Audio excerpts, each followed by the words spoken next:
Bonjour à tous, c'est le docteur Walid Mekedem et aujourd'hui on va parler des ongles mais de manière très sérieuse. Je ne vais pas vous parler de manucure et je pense que ça s'est fait sentir dans le titre de la vidéo. Alors je vais vous raconter deux histoires et vous allez comprendre pourquoi justement je vous fais cette vidéo. Alors la dernière fois, j'étais dans le métro et en face de moi il y a une maman qui est avec ses enfants en train de faire le trajet tranquillement. Et là, je remarque sa main, plus précisément son pouce, plus précisément son ongle. Je vois que sur l'ongle de son pouce, il y a une bande marron. Et là, je me dis... Là, il faut peut-être que je l'interpelle. Parce que cette bande marron qui apparaît comme ça sur un ongle, dans certains cas, ça peut être quelque chose de très méchant. Je vais y venir après. Là, je ne vais pas vous spoiler un petit peu sur ce que ça peut être. Mais en tout cas, je dis, qu'est-ce que je fais? Est-ce que je l'interpelle ou pas? C'est un peu bizarre quand même d'aborder quelqu'un dans le métro pour lui dire Madame, vous avez un truc sur l'ongle, est-ce que vous avez consulté? Mais bon, il n'y avait personne dans la rame, donc je me dis franchement, je peux l'interpeller. Et je vois un petit peu. Donc, je lui pose la question, etc. Et là, j'étais pas fou. Elle avait déjà consulté pour ça. Et heureusement, c'était pas quelque chose de méchant. C'était une lésion plutôt ancienne, qui n'avait pas évolué. C'était suite à un traumatisme. Donc, vraiment, rien de grave. Mais, quand même, j'ai tilté. Là, je me dis, bon, bah, c'est tout, affaire classée. Et puis, il n'y a pas besoin d'en faire une vidéo. Sauf que, une semaine après seulement, là, pour le coup, je suis plus dans le métro, je suis dans le tramway.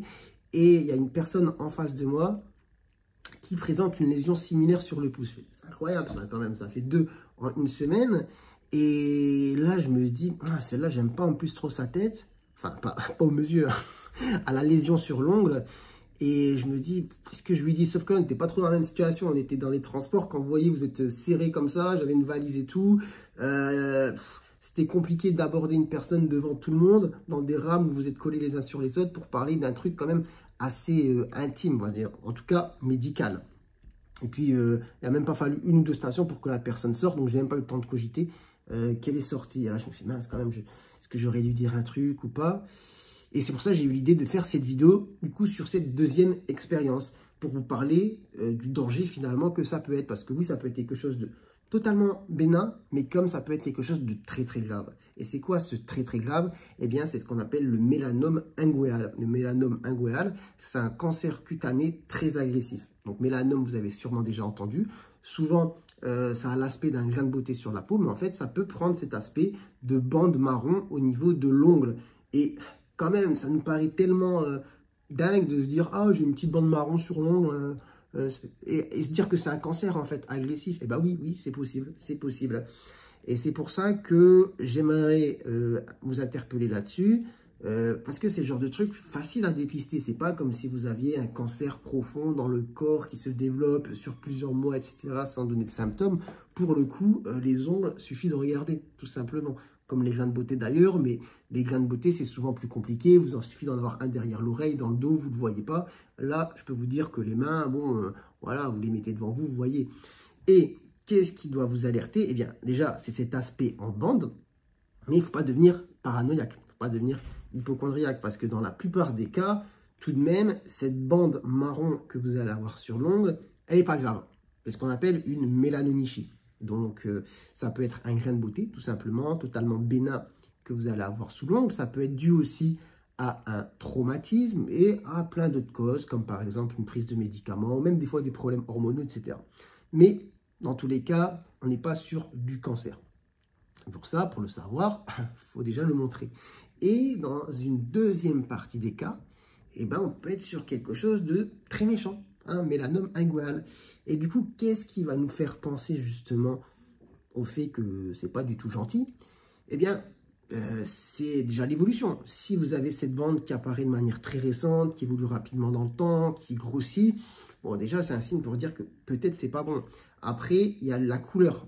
Si c'est une couleur très hétérogène, c'est-à-dire si on n'est pas sur un beau marron bien uniforme, mais qu'on est sur un genre de marron avec des teintes un petit peu bizarres. À ça, vous ajoutez le fait que, comme je vous ai dit, c'est récent, ça a évolué très vite, que le diamètre, il est quand même plutôt costaud.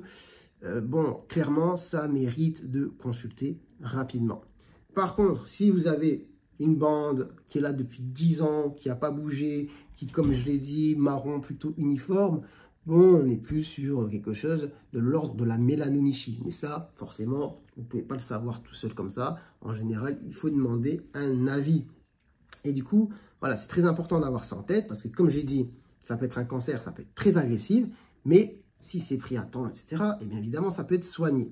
Donc, retenez ce message. L'idée, comme je vous ai dit, c'est pas d'être parano, c'est juste d'avoir des petits éléments comme ça en tête de connaissance qui vous permettent, si vous voyez vos mains ou celles de quelqu'un d'autre et que vous remarquez un truc dans ce genre que je viens de décrire, voilà, il peut avoir ce petit tilt qui apparaît comme ça dans votre esprit. Bon, en tout cas, j'espère que vous aurez appris quelque chose au travers de cette vidéo. Voilà, j'ai voulu rebondir sur cette petite histoire qui m'est arrivée très récemment pour passer un message quand même, je trouve, important. Et puis voilà, tout simplement. Bon, j'espère que ça vous aura plu. Je ne sais pas si ça se dit, mais voilà, vous m'avez compris. Et sur ce, je vous dis à très bientôt, j'espère, pour de nouvelles vidéos. Allez, ciao, ciao.